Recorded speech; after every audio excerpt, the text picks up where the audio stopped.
Moving on now, back to our feature story and the arrest of Harriet Rann on murder charges, allegedly over a drug deal gone bad. It's a chilling reminder of just how insidious the ice epidemic is. Harriet Rann had every advantage society could provide. The daughter of late New South Wales Premier Nagle and the goddaughter of Kerry Packer, the University of Sydney student was the essence of respectability.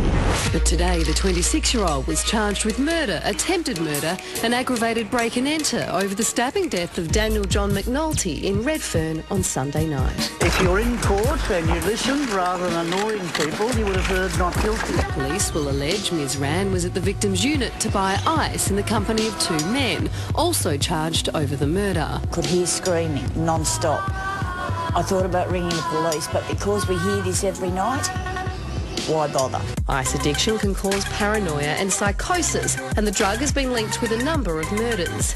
Deaths from overdose are second only to heroin. Ice is a widespread problem with no clear solution. Facing a lack of answers, today a group in Geelong and Victoria got together at their community health centre to tackle the crisis. Once it sort of touches you personally with a close friend, you understand how lethal this drug is and what it can actually do to you. The problem with this drug, it's ruining good people. Ice doesn't discriminate. Rich, poor, old or young, anyone can fall victim.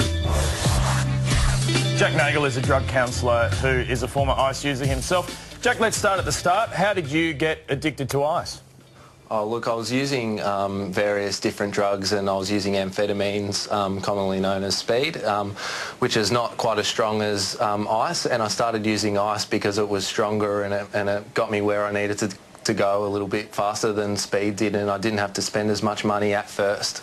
But that eventually quickly went away and I was just hooked on it. So what were you like on it? What sort of things did you do when you were under the influence? Look, it's really interesting because I guess I come from a really good family. I was quite good at sport and I had a complete attitude shift, if you like, when I started using drugs and especially ice. I started crossing all my moral boundaries and I was suicidal. I went into psychosis a lot and didn't even really know that I was in psychosis. And really, it was quite a horrific experience. Jack, you know what's interesting is a lot of people watching this would be very surprised because you do not look like what many people would imagine an addict looks like. And that seems to be a really interesting thing about ice, is it seems to cut across working class, middle class. It doesn't seem to have certain boundaries that we've associated with drug use before.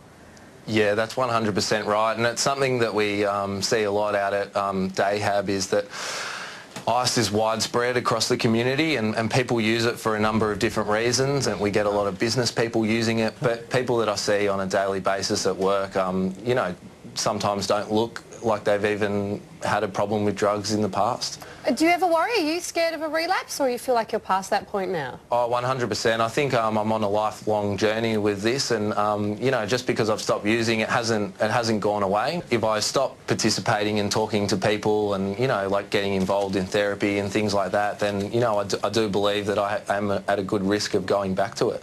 How hard was it to get off ice, Jack, and what motivated it? Oh, look, I found it extremely hard. I was using probably ice for about a year, and it brought me to my knees really quick. So I found it extremely hard to get off it without going into some sort of treatment facility or detox. Now, you've had experience with ice yourself. You've also had experience with people who've been addicted to heroin. It seems that the prevalence of the two is very different. It feels like ice is far more widespread. How do you think we need to tackle this in a different way? Yeah, most definitely. Well, I think a big thing that we're finding out at Rehab is it starts with the culture and the attitude that people have towards it. I think there can be a bit of an attitude when first taking it that it's this really amazingly horrific event, and a lot of people taking it are under the delusion that they're not addicts because they might not look like what the media stereotypes, and therefore it feeds into their denial. So we really come at it from the point of it has to change within the culture and the attitudes and the way that people look at ice use, I think would be the best way to tackle it.